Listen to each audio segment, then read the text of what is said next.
All right. So you mentioned late into the night after. Did you cash? Yeah, Bud cashed his BYU ticket. Yes. Late into the night after the defeat, Stanford coach David Shaw resigned. It's like about 3 a.m., 4 a.m. on the East Coast. David Shaw resigns as head coach. He's one of the most successful coaches in Stanford football history, but this season and really a lot of everything recently has not gone well. Who that job is not coveted. Run the option. I mean, I think that job will be coveted because that job pays well. David Shaw was making a ton of money, right? Wasn't that your argument why he would never quit?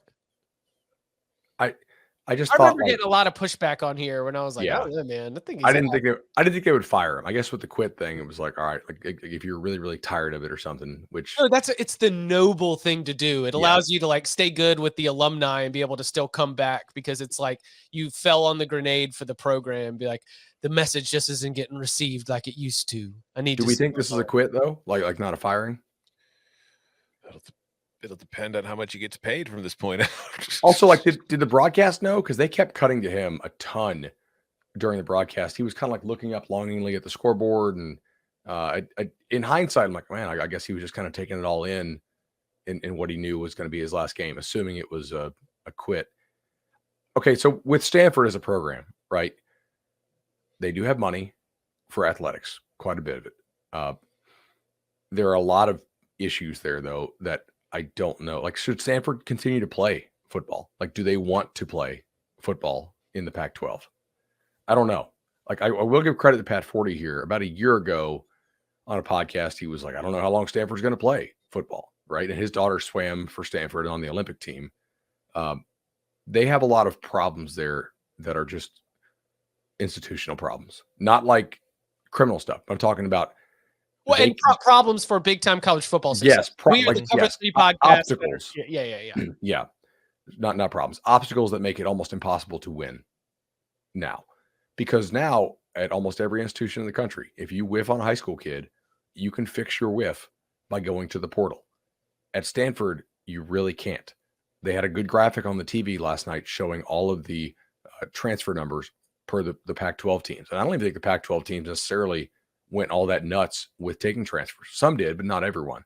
Stanford had one transfer on the roster. And I'm pretty sure it's a kid who wanted to go to Stanford for school anyway, and then also just happened to be really good at, was it Oklahoma State or Arizona State? I'm trying to think. The Fields kid, who's one of their best players on defense. Additionally, Stanford routinely loses players to the transfer portal who have eligibility left because Stanford's grad schools do not play ball with the football program in terms of taking kids in. So if you graduate at Stanford with your undergrad degree, most schools will find some kind of master's program for you to get in, basket weaving or whatever, so that you can continue to play football. The problem here is Stanford doesn't. So you routinely see some of Stanford's better players. I can't say they never play ball. Like maybe they do for a really, really special kid, but for a lot of these players who are good players, who are valued elsewhere, they have to transfer out because they're not getting in to grad school at Stanford. It's also a program that has been rocked, and they've made some improvements on this, but not enough, by the early signing period. David Shaw, if you want to go back 6 or 7 years ago now to like 2015, 2016, when I think we were all, writing at the time more, Shaw, like when we wrote articles on what coaches said about the early signing period proposal, who was the guy who was the most vocal in opposition? It was always David Shaw, because he knew Stanford would be cooked if they passed this thing, because they don't offer admission to kids early enough. Oftentimes the actual stamp of, hey, you're in, doesn't come until after the early signing period. And kids are just simply not willing to wait for that. Now they've made some improvements. They're playing ball a little bit more there. It's also a thing where like assistant pay, I think is something you're gonna have to look at. And then the cost of housing as well in the Bay Area is exorbitant. So you may have good coordinators and good head coach, but how much do you have to pay a guy? We talked about this with Lincoln Riley, right? Would USC step up and pay your video guy or your analyst you want to bring in? Can you pay him 140 as opposed to 60? Because I mean, like a decent house in the Bay Area is like well over $1 million, right? So there's a lot of issues there. Does Stanford own homes though in the area that they do own some? Yeah. I could think of a coach who's had a lot of success running a program that has very strict eligibility requirements and cannot accept transfers. His name is Jeff Monken. Run the damn triple, Stanford. Do it. Run the smart man's offense. What about Willie Fritz? Hire Willie Fritz. It's a more modern triple. I mean, if you wanted to. Yeah, I think the triple could work there, but we also need to redefine work. Is work like make a bowl? Yeah. I mean, I think unless they in the transfer portal era. Also, I don't think Stanford does a whole lot with the NIL. At least not what I've been told. Maybe they step it up there because they have so many rich alumni, but they don't really seem inclined to do that so far, I guess. I mean, not unless you have a patent. You think Chris Peterson would jump back into the Pac-12? I won't be surprised if Chris Peterson returns to coaching. I just don't know if Stanford's where he's going to want to do it. Seems like a good fit for the guy who kind of just wants to be a teacher. I could see that. Bronco? He didn't love all the recruiting stuff. Bronco could be interesting. Yeah. I kind of feel like, I don't know. I don't want to say Bronco could do better, but maybe he could in terms of the ability to win. That could be interesting. I bet you they'll get a name that we're like, that's a pretty good hire. And then ultimately the success of the hire will largely depend on how much the school is willing. Yeah, exactly. Would Nick Saban win at Stanford as it is currently comprised? What about Derek Mason or Willie Taggart, two former Stanford assistants who are familiar with, what it takes there and have head coaching experience? All right. Do ticket sales matter in this? Because no, they don't sell tickets as it is. Right. Okay. So maybe you can hire a defensive guy like Derek Mason. But he also did not do very well at another academic spot like Vanderbilt. No, but Stanford's not in the SEC either. This is fair.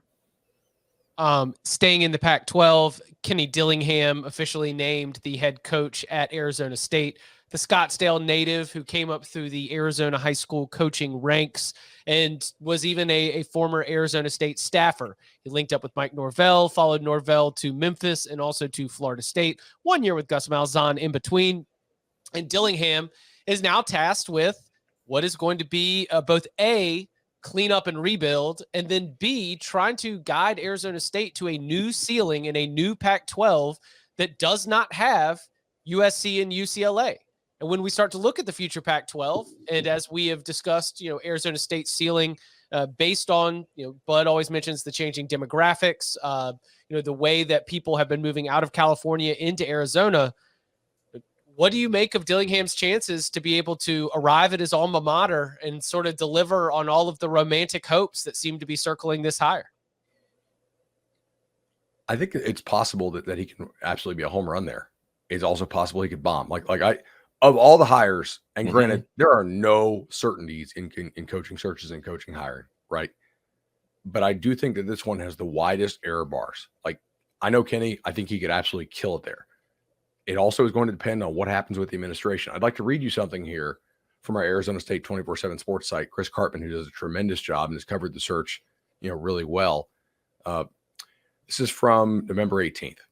From what I've heard, ASU did not self-impose a bowl ban this year and could have done so even after Herm Edwards left. So this season would have qualified as a self-imposed bowl ban, even though ASU didn't even make a bowl. And everyone knew weeks ago ASU wasn't headed for a decent bowl and probably wouldn't make any bowl. This was entirely Ray Anderson's decision to make. As ever, Ray Anderson is the AD, by the way, who I cannot believe is still there. That's that ASU's administration is kind of a clown show, in my opinion. They're not a well-run ship. As I've reported throughout the year, ASU officials believe the program will be hit with a flurry of level 1 infractions. The NCAA penalty matrix for that includes a 1 to 2 year competitive postseason ban unless it is mitigated level 1, which is not expected to be due to violations being so numerous with so many recruits and involving the head coach, who was kept on the job for 15 months after the investigation began. And the penalty matrix is supposed to be for even when the violations occurred, not based on new rules or changes or interpretations, meaning it's unlikely to be mitigated. Okay, continuing. Also, even though ASU did self-impose some recruiting restrictions since late last year, including not sending Edwards or Pierce, that's the assistant coach Pierce, out at all, and not sending as many coaches out for contact and evaluation periods, ASU did not self-impose as many recruiting restrictions as it could have done on contact visits, scholarship production, evaluations, etc. And he basically just goes on, like in his opinion. So they messing up. It does make me wonder, like, how many people wanted this job, given who is still in power with this job, what might be coming for this job. But I also recall us having this conversation about Tennessee, and it worked out really well for Tennessee, and not a lot of people wanted the Tennessee job.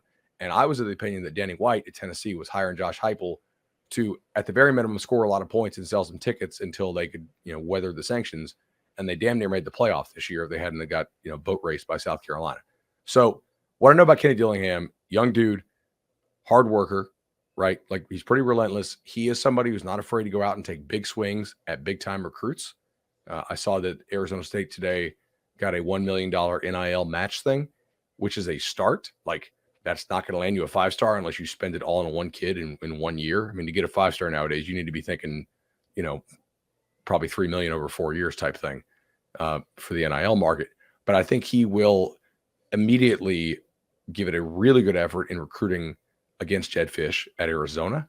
And I think that they will run a fun, exciting offense and be extremely active in the transfer portal. If you guys don't know Kenny, he was a offensive coordinator / coach for Mike Norvell with stops at Arizona State, Memphis, and then Florida State, where he was the OC last year before taking over for Dan Lanning. And they ran a really nice offense this year with a lot of transfers at Oregon. So I'm excited to see what he can do. I'm also just heavily doubtful that Arizona State's administration has his act together. It's an exciting hire in that, like you said, there's a pretty high ceiling. It's just there's also a low floor. But at the same time, like, if you're an Arizona State fan, and I don't mean this as disrespectful, even though it's going to sound disrespectful. Sorry to Danny's friend Herm Edwards. You went from hiring an old man who was bringing a boring-ass offense to play 17 to 13 games to hiring a young coach with an exciting offense who loves the hell out of the school, who was crying during the press conference. Like, you might not win a bunch of games right away. You might go through some rough times, but at least you've got a coach who's interested in fixing things. And that's instead of a coach who's maybe, taking a retirement gig. Well, and I mean, think about all of the hires that we've seen. Dennis Erickson, Herm Edwards. I mean, even Dirk Cutter and Todd Graham were in their 40s, almost to 50 years old at the time they took the job. I mean, this has been like, I am not super familiar with the Scottsdale, Phoenix, Tempe area. So I don't want to paint with the broad brush, but any jokes that you have about like retirement and golf and good weather and just like, cashing checks out there, like, the head coaching hires were more in line with that. This is youthful. This is energetic. This is hitting the recruiting trail. This is tapping into a surging talent base of Arizona high school football and trying to make sure that the Sun Devils own it. This is trying to make sure that Arizona State, when you look geographically at the new Pac-12 with USC and UCLA out, like, Oregon and Washington are way up there. There is no reason why you can't absolutely own sort of the southern footprint of the Pac-12. It might take some time, might be some rough times, but I like the hire. Tom, is it a bit that you're doing on Twitter when you say I have no idea if it will work, but I like the hire? It's a bit, but it's also 100% true. No, I like it. I like it. Okay. I've seen it enough times that I wanted to see if there was some consistency to it. Mm-hmm. Can we add one to the Cincinnati thing? Sorry if Coca needs to splice this. What about Dan Mullen?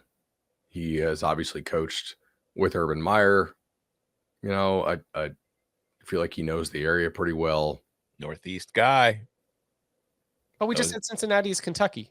It is, but I'm just saying he's got Mississippi State roots too. So he's the perfect blend of everything that you need. All right. Jake Spavital out at Texas State.